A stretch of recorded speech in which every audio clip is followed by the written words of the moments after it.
What are the 5 best reasons why there is no God? What are the 5 reasons why there are no fairies? The onus is not upon an atheist to say why there is not something. The onus is on a theist to say why there is. This argument from Dawkins and other atheists is age-old. If God exists, show me some proof. Well, according to Neil deGrasse Tyson, who is an atheist and a physicist, 2/3 of Western scientists, they believe in a higher power. They believe in the divine. They believe in a God. Now, why is it? What is it that they're looking at that Tyson and Dawkins are not?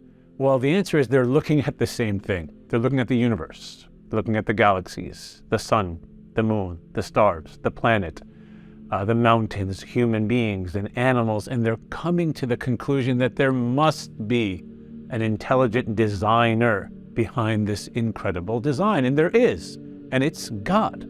I mean, let's look at gravity for 1 second, and the concept of gravitational pull.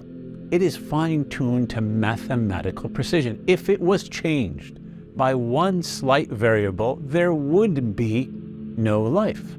Let's look at the concept of the cosmological constant, that which deals with the expansion of the universe.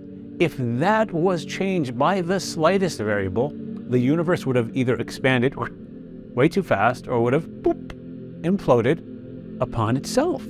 But it's fine-tuned to perfection to allow life to exist. So these scientists see this and they say there must be an intelligent designer behind this intelligent design.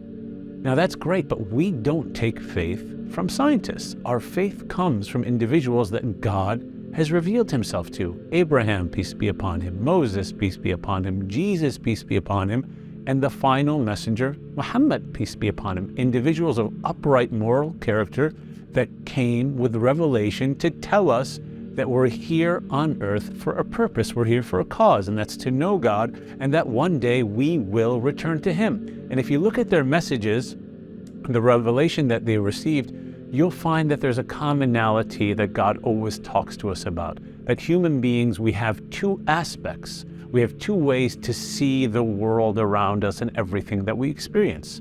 From either a God-centered, faith-based perspective, where everything happens for a reason, and I'm here for a purpose, or from an atheistic, materialistic standpoint in which it's just all about the material. There's nothing behind. I'm an accident. Molecules were set and put together at the right place, in the right space, at the right time, and poof, here I am. No different than a cow, no different than dirt, no different than anything else. One of them steeped in purpose, and the other one has no purpose. And if we look at the revelation of the Qur'an in particular, and what God tells the Prophet Muhammad, peace be upon him, is he often reminds us to look at the world around you. You keep asking for proof. Well, don't you look at the mountains? Don't you look at the stars? Don't you look at the moon? All of this is rational proof of the existence of God. It didn't just show up out of nowhere. But just like as he gives us rational proofs, the Prophet Muhammad, peace be upon him, has spoken to us about experiential proof that God exists. Because look, as human beings, we're made of body and we're made of spirit. We want to feed our mind, and that's the rational. And so we have a rational, faith-based driven approach. But we also have a spiritual, experiential approach. The Prophet Muhammad, peace be upon him, has told us so many times, whoever has particular characteristics, all positive moral characteristics, they will taste the sweetness of faith. God puts it in your heart. You will feel it and you'll know it.